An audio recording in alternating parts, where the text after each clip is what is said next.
اس چیز کو سمجھنا چاہیے کہ وقف زمین اور وقف کرنا، وقف جائیداد، یہ ہمارا ایک مذہبی شعار ہے۔ ہندوستان کے دستور نے ہمیں اپنے مذہب کے اندر آزادی دی ہے۔ یہ ایک بدقسمتی کی بات ہے کہ ملک کا وہ سیکولر دستور جس کے اندر ہر اقلیت کو اور خاص طور پر مسلم اقلیت کو اپنے مذہب کے ساتھ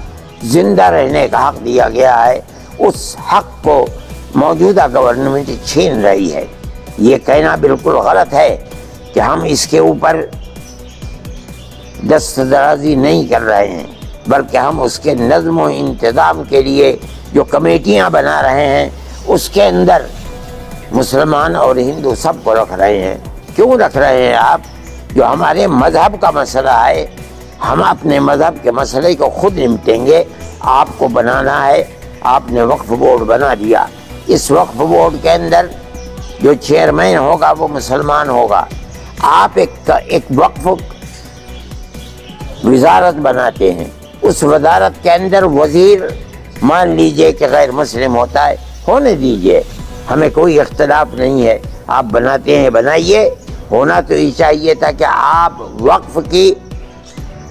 منسٹری بھی کسی مسلمان کو دیتے، لیکن نہیں دیتے۔ چلیے، لیکن وقف بورڈ کے اندر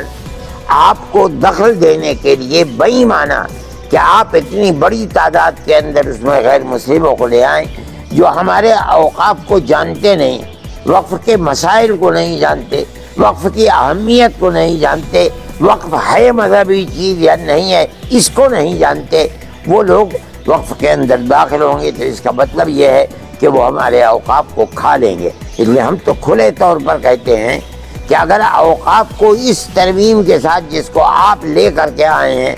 اگر لائیں گے تو اس کا مطلب یہ ہے کہ اس کی مذہبی حیثیت کو آپ ختم کر دیں گے اور ہمارے اوقاف کے اوپر آپ قبضہ کر کے جیسے چاہیں گے اسے تہز نہز کر کے برباد کریں گے۔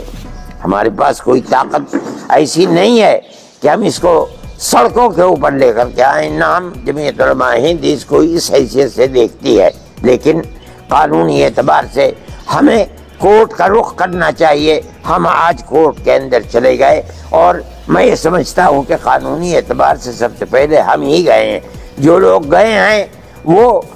قانون کو قانون بننے سے پہلے گئے ہیں، ہو سکتا ہے انہیں پھر دوبارہ جانا پڑے، لیکن سب سے پہلے جمعیت علماء ہند اس مسئلے کے اندر گئی ہے اور ہم جہاں تک لڑ سکتے ہیں قانونی اعتبار سے ہم لڑتے رہیں گے، لڑیں گے۔ ہمیں اس چیز سے بڑی خوشی ہے کہ اپوزیشن نے بہت کھل کر ہمارا ساتھ دیا ہے، اور خاص طریقے پر کانگریس نے، جس نے در حقیقت اس دستور کو بنانے کے اندر بنیادی کردار ہمارے ساتھ مل کر بنایا ہے۔ اس لیے ہم خوش ہیں اور ہم یہ سمجھتے ہیں کہ آج نہیں تو کل اور کل نہیں تو پرسوں، آج جو پارٹیاں اس بل کے خلاف ہیں کل کو اگر اقتدار کے اندر وہ پارٹیاں آئیں گی تو آج جو صورتحال انہوں نے پارلیمنٹ کے اندر کی ہے اس کے مطابق پارلیمنٹ کے اندر وہ آئیں گے اور ہمیں ہمارا حق دیں گے۔ میں اس بات کے ساتھ اپنی اس بات کو عوام تک پہنچانا چاہتا ہوں کہ ہم کسی بھی مسئلے کے اندر سڑکوں کے اوپر نہیں آتے، اور ہم یہ سمجھ رہے ہیں کہ سڑکوں کے اوپر آنا مسلمان کے لیے مفید بھی نہیں ہے۔ ہماری لڑائی گورنمنٹ سے ہے، ہم کورٹ میں جاتے رہے ہیں، آسام کے مسئلے کے اندر کورٹ میں گئے ہیں، خود جو ملکی مسائل ہیں ان کے اندر گئے ہیں، اور ہمیں اللہ کے فضل و کرم سے سپریم کورٹ سے پورے حقوق ملے ہیں۔ ہم اس اپنے نظریے کے ساتھ آ رہے ہیں اور سپریم کورٹ میں گئے ہیں کہ اللہ اگر چاہے گا تو انشاءاللہ ہم یہاں جیتیں گے، اس لیے کہ دستور کے الفاظ بالکل کھلے ہوئے ہیں۔ ہم اس دستور کے ساتھ آئیں گے، ان دفعات کے ساتھ آئیں گے تو انشاءاللہ ہم کامیاب ہوں گے۔ ہم عوام سے کہتے ہیں کہ جو ہم نے وعدہ کیا تھا بالکل ابتدا کے اندر کہ ہم کورٹ میں جائیں گے، الحمدللہ آج ہم کورٹ میں چلے گئے۔ ہو سکتا ہے کہ ہم اپنی اکائیوں سے صوبوں کے اندر کہیں کہ وہ اپنے صوبے کے ہائی کورٹ کے اندر بھی جائیں، ہم سپریم کورٹ کے اندر پہنچے ہیں۔ اللہ سے دعا ہے کہ ہم جس چیز کو لے کر چل رہے ہیں ہمارے مذہب کو حفاظت اللہ تعالیٰ عطا فرمائے اور ہمیں کامیابی عطا فرمائے۔